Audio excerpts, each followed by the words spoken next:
Assalamualaikum warahmatullahi wabarakatuh. Perkenalkan, nama saya Andi Lesmana.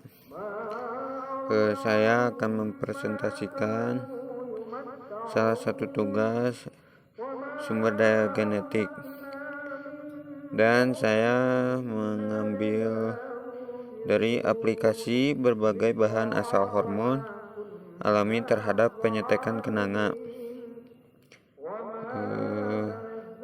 Bunga kenanga dapat diambil minyak kenanga dan bunga hias.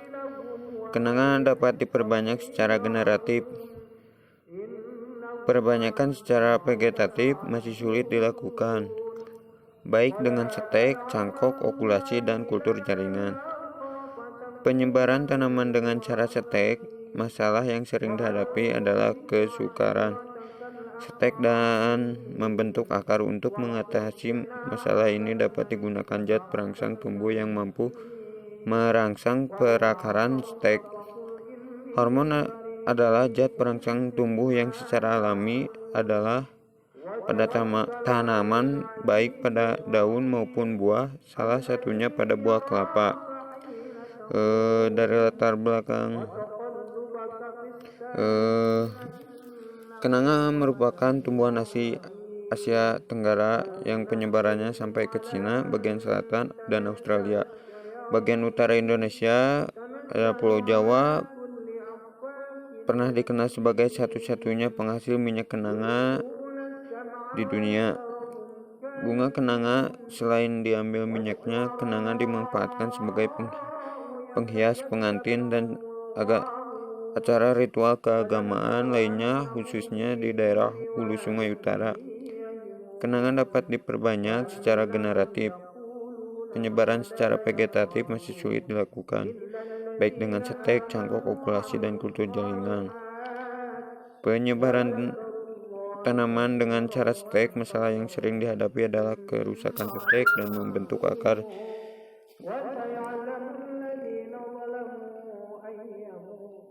Pada pembentukan akar sangat diharapkan karena dapat menjamin kelangsungan hidup stek tersebut. Hajadi dan Rohim 1973. Dalam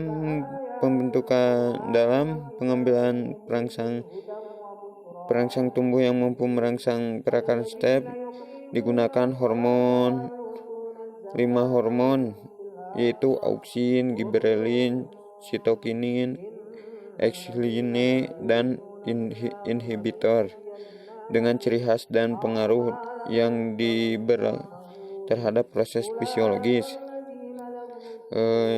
Menurut Azwar 2008, air kelapa ternyata memiliki manfaat untuk meningkatkan pertumbuhan tanaman. Hasil penelitian menunjukkan bahwa air kelapa kaya dengan potasium, kalium hingga 17%. Selain kaya mineral, air kelapa juga mengandung gula antara lain 1,7 sampai 2,6% dan protein 0,7 hingga 0,55%. Mineral lainnya antara lain natrium, kalium, magnesium, ferrum, fosfor, dan sulfur. Di samping kaya mineral, air kelapa juga mengandung berbagai macam vitamin sebagai asam sitrat, asam nikotat, asam pantotenal, asam folat, niacin, riboflavin, dan timin.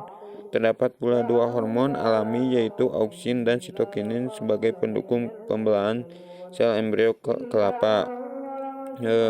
Selanjutnya, pada metode penelitian ini dilaksanakan di rumah kaca dan langsung penelitian Sper Amuntai, Kabupaten Hulu Sungai Utara, dan bulan Juli sampai Agustus 2012.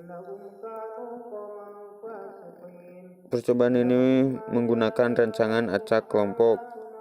Faktor tunggal pengelompokan berdasarkan induk tanaman. Faktor yang diteliti adalah berbagai bahan hormon alami.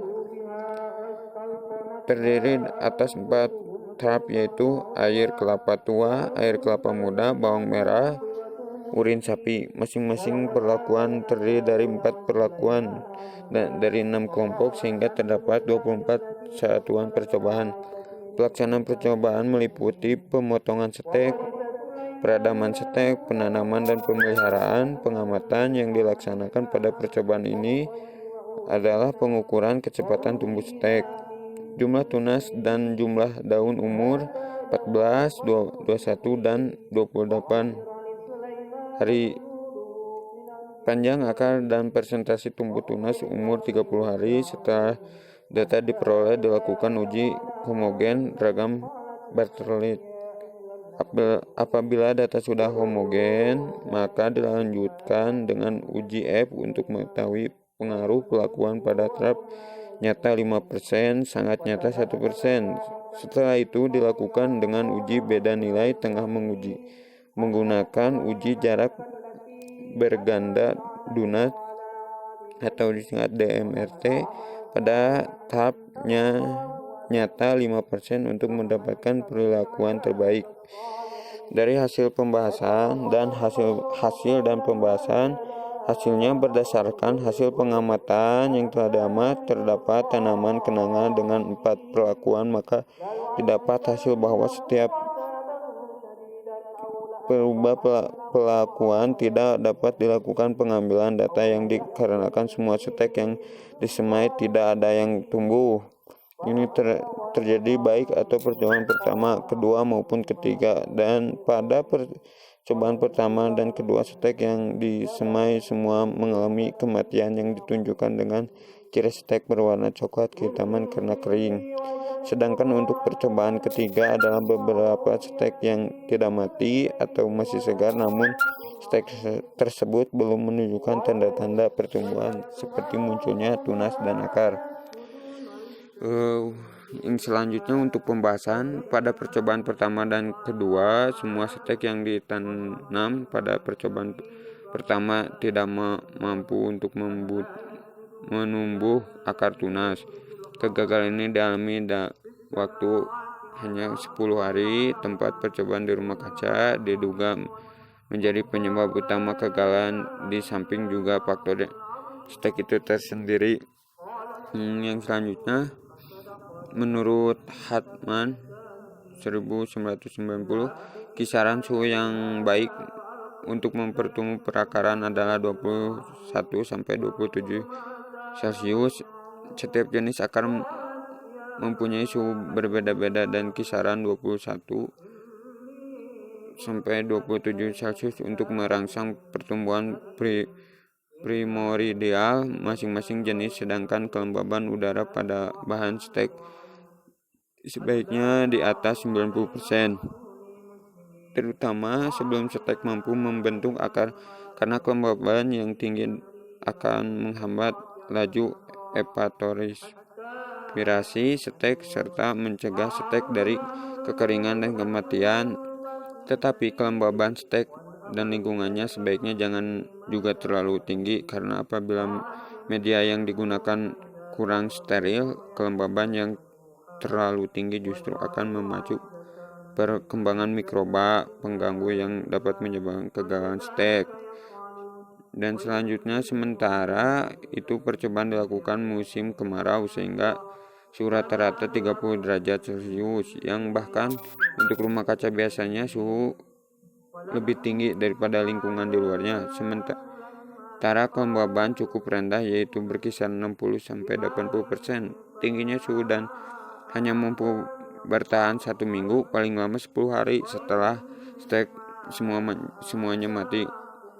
Hal ini sudah coba untuk diatasi dengan penyiraman air pada media, penyemprotan air pada ruangan menggunakan head sprayer, namun ternyata tetap tidak dapat mempertahankan kelembaban agar sesuai untuk penyataan. Jadi kesimpulannya, aplikasi berbagai hormon alami tidak mampu meningkatkan pertumbuhan stek kenanga. Tidak didapatkan hormon alami terbaik, walau secara pengamatan hormon alami yang mampu mempertahankan kevigoran steak lebih baik adalah air kelapa muda H2. Sekian presentasi dari saya. Wassalamualaikum warahmatullahi wabarakatuh.